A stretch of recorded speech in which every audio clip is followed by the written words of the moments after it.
Do you have both an antenna tuner and an SWR power meter as part of your equipment in your Radio Shack? Are you confused as to the correct placement of these two pieces of equipment?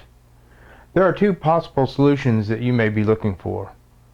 Stick around and see which solution will provide you with the information that you're looking for.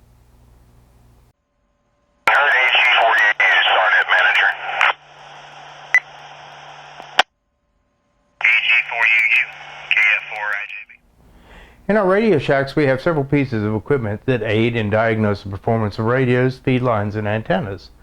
The most common equipment used is the antenna tuner and the SWR power meter. The question that sometimes arises is, in what order do we connect these pieces of equipment? Well, it all depends on what we're trying to measure. There are actually two ways we can connect this equipment. But first, let's go ahead and discuss what each piece of equipment is used for. So why do we use an antenna tuner? Well, the antenna tuner is used to transform the impedance, the VSWR, of your antenna system, which is the antenna and feed line, to match the value of your transmitter and what it's designed to operate in, which is usually 50 ohms. So what's the purpose of the SWR and power meter? Well, the SWR meter measures the standing wave ratio, SWR, or VSWR, in a transmission line, while the power meter measures the wattage output of your radio at a given frequency range, either HF, UHF, or VHF. If your intent is to know how big an impedance mismatch your tuner has to deal with, or perhaps your tuner does not seem to be providing a good match for your radio, as indicated at least by the radio's built-in SWR meter, or possibly it's because the radio's inability to deliver full power, then you would place the SWR power meter between the antenna feed line and the tuner.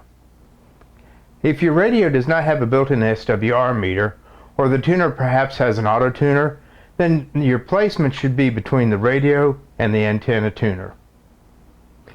Well, I hope this has kind of cleared up a little of the confusion on where to place these two pieces of equipment. Now, personally, I have an ICOM 7100 that I use as my base station. It has a built-in power meter and SWR meter, so I've chosen to take my separate piece of equipment, my separate SWR and power meter, and I placed it between the antenna feed line and the tuner itself.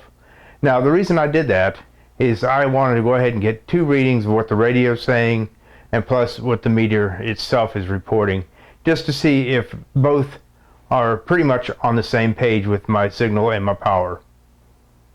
I've also placed it between the tuner and the receiver itself, but I have found placing it between the antenna feed line and the tuner works best in my case.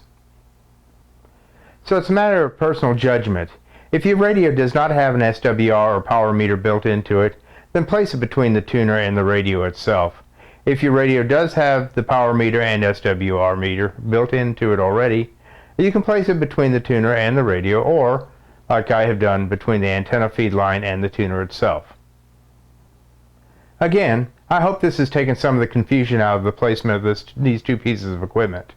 And as a final reminder, if you haven't yet already, please subscribe to my channel and click that bell to be notified of future videos that I'll be posting. Until next time, 73, this is Steve, K4SRF.